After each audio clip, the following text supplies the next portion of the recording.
Maluku Selatan, RMS, merupakan gerakan pemisahan diri. Yang pertama terjadi di dalam wilayah Indonesia. Tokoh utama yang menjadi dalang dari gerakan pemberontakan RMS yakni Dr. Soemokil dengan didukung oleh 500-an anggota KNIL. Latar belakang pemberontakan RMS adalah 1. Kekecewaan para bekas prajurit KNIL atas kebijakan pemerintah. 2. Tidak setuju atas pembubaran NIT, Negara Indonesia Timur, dan kembalinya Indonesia menjadi negara kesatuan.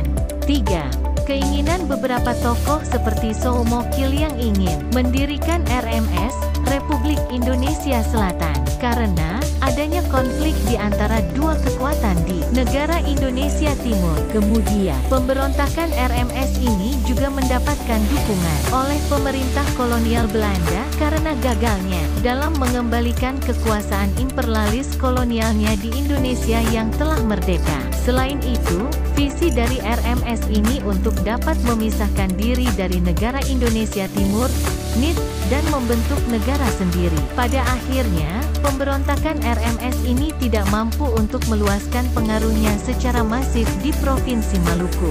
Di lain sisi, pemberontakan RMS ini menjadi beban psikologis bagi pemerintah Belanda.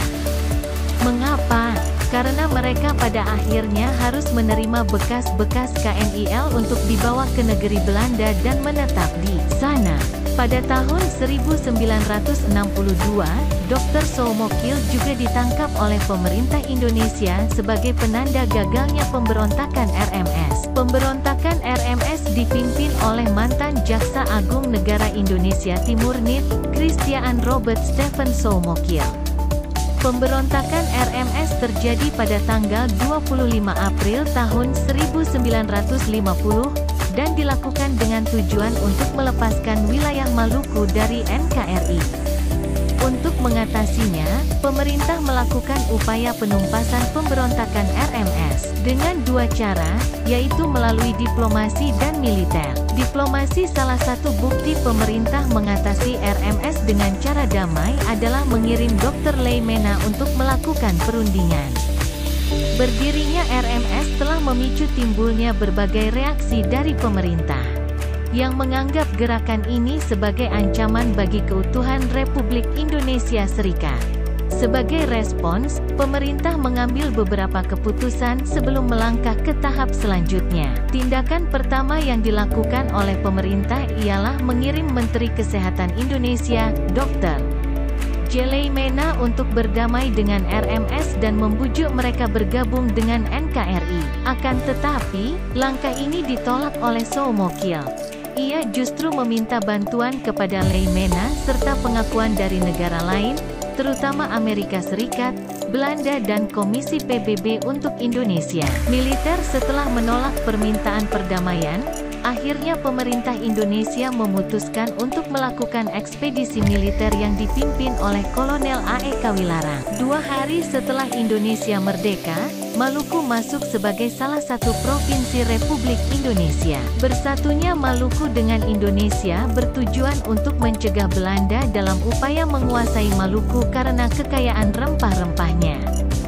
Namun, keputusan ini dianggap dapat menimbulkan masalah oleh salah seorang pejuang RMS, yakni Manusama.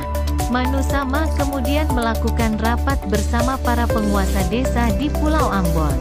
Ia menyemarakkan semangat anti-pemerintah RIS dan menyatakan bahwa orang Maluku tidak ingin dijajah oleh orang Jawa. Manusama pun mengikrarkan proklamasi RMS, sehingga Maluku terlepas dari NIT dan RIS. Setelah proklamasi RMS dilakukan, muncul isu tentang KNIL atau tentara Belanda yang dianggap melindungi para proklamator Maluku Selatan.